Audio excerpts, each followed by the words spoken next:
श्री कृष्ण चालीसा। श्री कृष्ण जी जिनके हाथों की शोभा मीठी तान वाली बांसुरी बढ़ाती है, जिनका श्याम वर्णीय तन नील कमल के समान लगता है, आपके लाल लाल होंठ बिंबा फल जैसे हैं और नयन कमल के समान मोह लेने वाले हैं। आपका मुख कमल के ताज़ा खिले हुए फूल की तरह है और पीले वस्त्र तन की शोभा बढ़ा रहे हैं। हे मन को मोह लेने वाले, हे आकर्षण छवि रखने वाले, राजाओं के भी राजा कृष्णचंद्र, आपकी जय हो। हे यदुवंशी नंदन, समस्त जगत के लिए वंदनीय वासुदेव व देवकी पुत्र श्री कृष्ण, आपकी जय हो। हे यशोदा पुत्र नंद के दुलारे, आपकी जय हो। अपने भक्तों की आंखों के तारे प्रभु श्री कृष्ण, आपकी जय हो। हे शेषनाग पर नृत्य करने वाले नट नागर, आपकी जय हो। आपकी जय हो। गौओं को चराने वाले किशन कन्हैया, हे प्रभु, आप एक बार फिर से कष्ट रूपी पहाड़ को अपनी अंगुली के नाखून पर उठाकर दीन दुखियों का उद्धार करो। हे प्रभु, अपने होठों से लगी हुई इस बांसुर की मधुर तान सुनाओ। मेरी मनोकामनाएं पूरी कर मुझ पर कृपा बरसाओ। प्रभु, हे भगवान श्री कृष्ण, दोबारा आकर फिर से मक्खन का स्वाद सको। हे प्रभु, अपने भक्तों की लाज आपको रखनी होगी।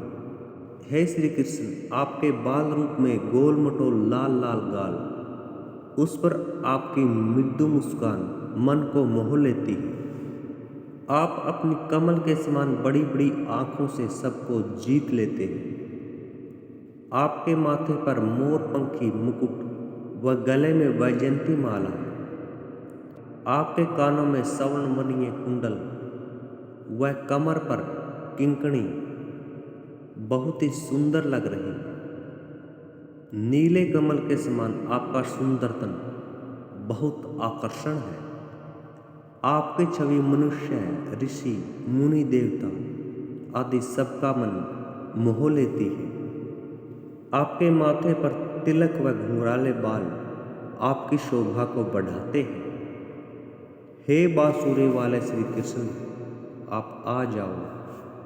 हे श्री कृष्ण, आपने स्तनपान के जरिए जहर पिलाकर मारने के लिए आई हुई पुत्री राक्षसी का संहार किया, तो वहीं अकासुर, बकासुर और कागासुर जैसे राक्षसों का भी वध किया। जब पूरे मधुवन को आग की लपटों ने घेरा था, हे नंदलाल, आपको देखते ही मधुवन की सारी आंच ठंडी हो गई। जब देवराज इंद्र क्रोधवश ब्रज पर चढ़ाई करने आए, तो उन्होंने मूसलाधार बरसात की। ऐसा लग रहा था मानो पूरा ब्रज डूब जाएगा। लेकिन हे कृष्ण मुरारी, आपने अपनी सबसे छोटी उंगली के नाखून पर गोवर्धन पर्वत को उठाकर ब्रजवासियों की रक्षा की। हे श्री कृष्ण, अपनी लीला दिखाते हुए आपने माता यशोदा को बाल रूप में अपने मुख में 14 ब्रह्मांड के दर्शन करवाकर उनके भ्रम को दूर किया। जब दुष्ट कंस ने उत्पात मचाते हुए करोड़ों कमल के फूल देने की मांग की, तब आपने ही कालिया का शमन किया। वह जीत हासिल कर सभी ब्रजवासियों की रक्षा की।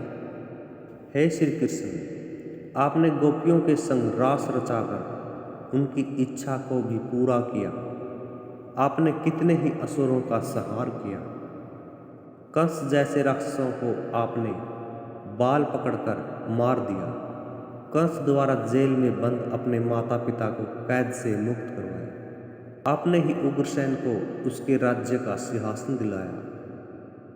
आपने देवकी के 6 मृत पुत्रों को लाकर उन्हें दुख से मुक्ति दिलाई। आपने भौमासुर मूर दैत्यों का संहार करके 16,100 राजकुमारियों को उनके चंगुल से छुड़ाया और उन्हें अपनी पत्नी स्वीकार कर सामाजिक मान्यता भी दी। आपने ही घास के तिनके को चीरकर भीम को जरासंध के मारने का इशारा किया। हे श्री कृष्ण, आपने ही बकासुर आदि का वध करके अपने भक्तों को कष्टों से मुक्ति दिलाई।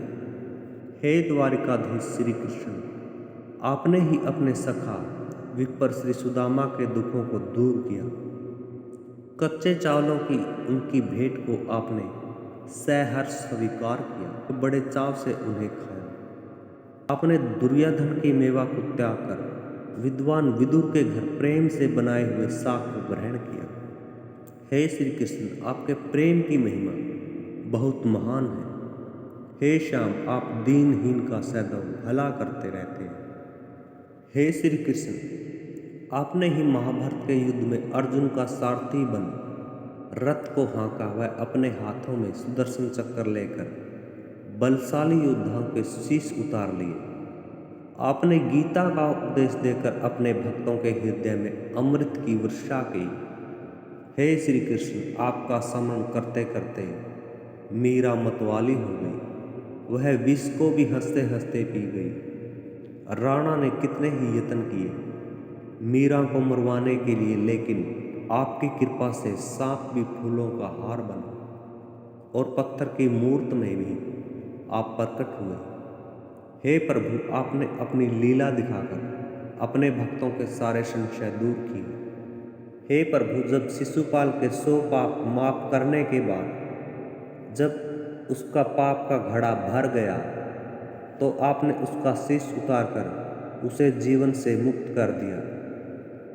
जब संकट के समय आपकी भक्त द्रौपदी ने पुकारा कि हे दीनानाथ लाज बचा लो, तो हे नंदलाल, आप तुरंत अपनी भक्त की लाज रखने के लिए वस्त्र बन गए। द्रौपदी का चीर बढ़ता गया और शत्रु दुशासन का मुंह काला हुआ।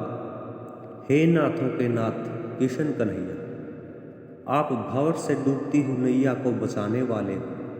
हे प्रभु, सुंदरनाथ ने भी अपने हृदय में यही आशा धारण की है कि आपकी दया दृष्टि मुझ पर बनी रहे। हे नाथ, मेरी खराब बुद्धि का निवारण करो, मेरे पाप अपराध को माफ कर दो। हे प्रभु, अब द्वार खोलकर दर्शन दे दीजिए। जो कोई भी इस कृष्ण चालीसा का पाठ अपने हृदय में भगवान श्री कृष्ण को धारण करके करेगा, उसे 8 सिद्धियाँ, 9 निधियाँ व 4 पदार्थ अथवा अर्थ, धर्म, काम और मोक्ष की प्राप्ति होगी।